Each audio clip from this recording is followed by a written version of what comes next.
Hello and welcome back to Behind the Scenes episode 4. Don't worry, I'm not going to do the entire episode with that on my face, but I have been wearing that a lot this week and I'll explain why. For those of you who are new to this series, this is a behind the scenes look at what's going in my life on my year off work, traveling the world with my fiance, trying to work out how to live a healthier and happier life. This week I am in Koh Tao in Thailand, which is very famous for diving. And I'm here for two reasons. One is to catch up with some good friends from home, and two is to face my biggest fear for the second time. And the reason I say the second time is because I was actually here 5 years ago to do the exact same thing, and that's to try freediving. For three reasons. Firstly, I've seen videos of it online and I just think it looks so freaking cool. Secondly, I really needed to face my fear of deep water. And thirdly, I wanted to learn how to hold my breath as long as possible, just because I wanted to be the cool kid at the swimming pool who can swim under the water for ages and beat everyone else. And I'll go over the breathing technique that I learned at the end of the video. So I've been terrified of deep water ever since I was a child. For me, it's a very visceral, very primal thing. As soon as I get into a body of water where I can't see the bottom, I just get this heightened state of anxiety. Almost feels like a vertigo sensation of, I guess if someone was afraid of heights, looking over the edge of a building, they get that visceral feeling inside the body. I get that same thing with deep water.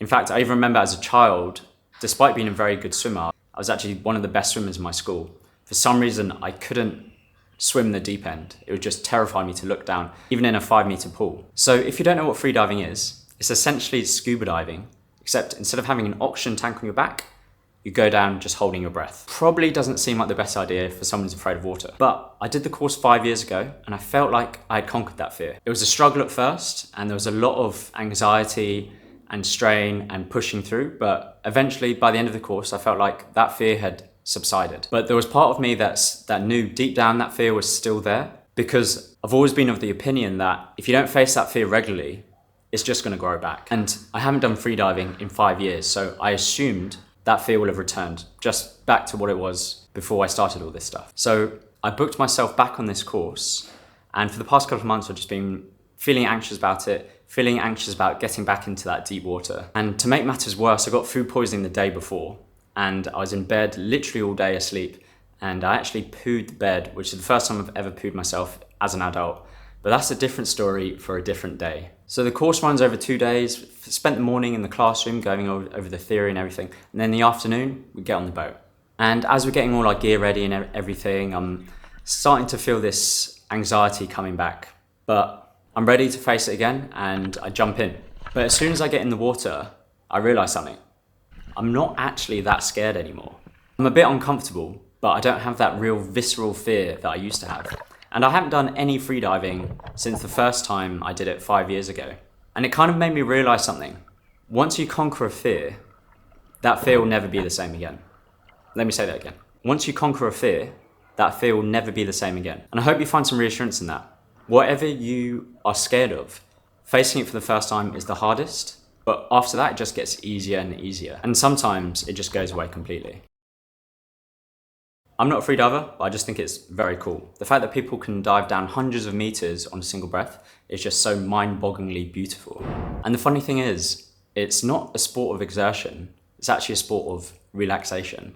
And the best freedivers in the world are the ones that can relax the most. And the reason that is because the more relaxed you are, the less oxygen you burn and the longer you can hold your breath. And that doesn't just mean relaxation in the body, that also means relaxation in the mind, because as the mind thinks, or if you've got loads of brain activity, you're actually burning calories and using up oxygen. So on the course they teach us the breathing technique, which for years stupidly I thought was to help increase the oxygen levels in your blood so you can hold your breath for longer. But that goes against everything that I learned in medical school. You can oxygenate your blood to maximum off one big deep breath. Doing loads of breaths is not going to make you more oxygenated. The breathing technique they teach you is simply to relax you. And it's not some woo-woo, wishy-washy thing either. There's actually a lot of science which shows that long, deep breaths lowers your heart rate and relaxes you. In fact, I've actually made videos about this. Maybe I will link one up here. And this breathing technique combined with mindful techniques, meditation techniques like following the breath or body scans, is just to help relax everything and reduce your oxygen consumption. And the beautiful thing about this is you don't need to be some crazy yogic freediver to experience this. It's available to everyone right now for free. And it's not just applicable to freediving. It can be applicable to all aspects of life. If you're feeling stressed or worked up, you can do this breathing. Or if you just feel like you need to relax before bed, you can do the same breathing.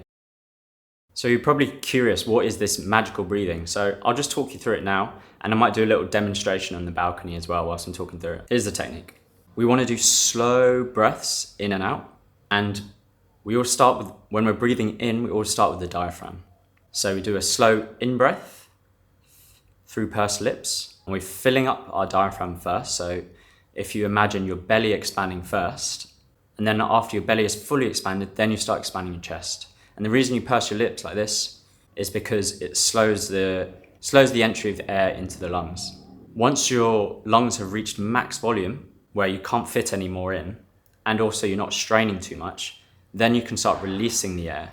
You can do this through pursed lips, but because when you're freediving you have a snorkel in your mouth, you actually do it slowing down with your tongue. So you kind of put the tongue on the back of your teeth and let the air out slowly.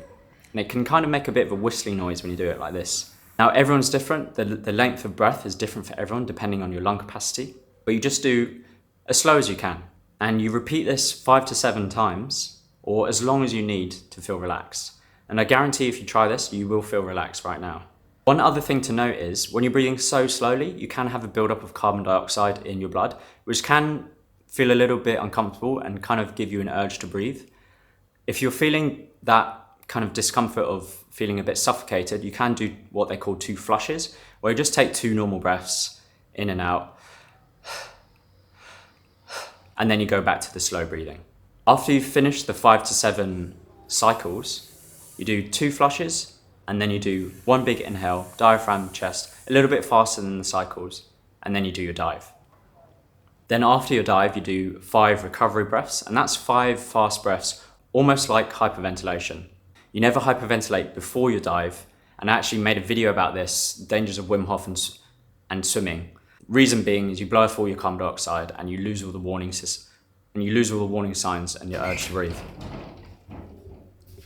Anyway, I hope you found that interesting. I hope you consider doing freediving if that's available to you. If not, just trying this breathing technique to see if it helps you with relaxation.